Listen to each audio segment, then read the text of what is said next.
Hello and welcome to the LVI Fire and Security YouTube channel. My name's Chanel and I'm going to be walking you through this video.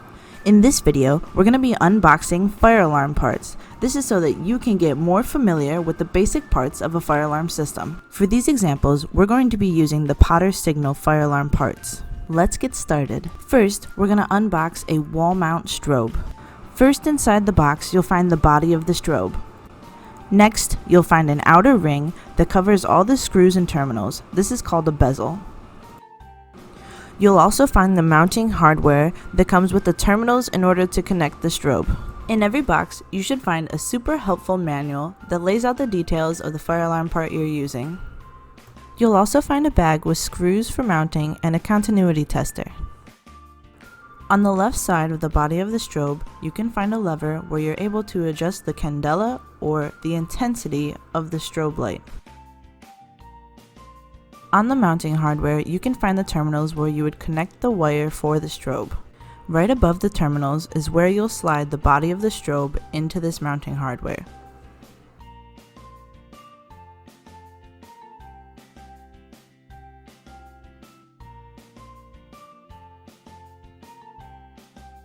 Assuming that this is already mounted on a wall, all you have to do is click the bezel into place over the strobe of the body, and you have a beautiful finish.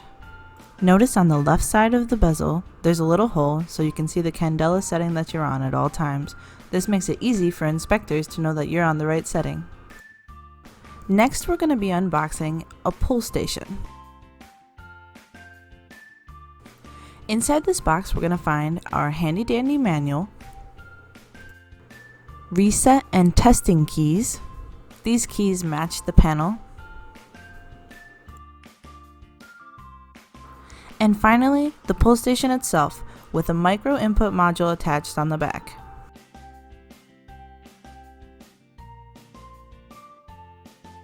This is a dual action pull station, which means you have to do two actions in order to activate it. First, you lift the cover,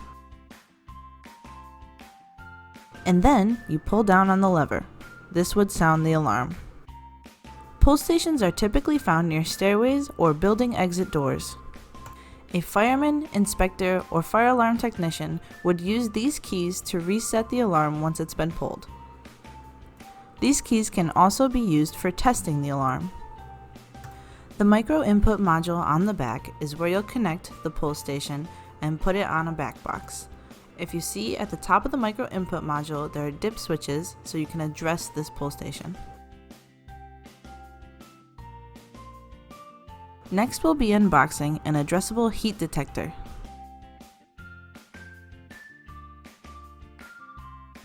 This one is pretty simple. It just comes with a cover and the actual body of the heat detector.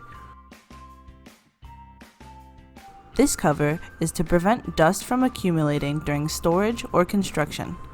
You simply just pull it off the top. There's an LED at the top that indicates functionality.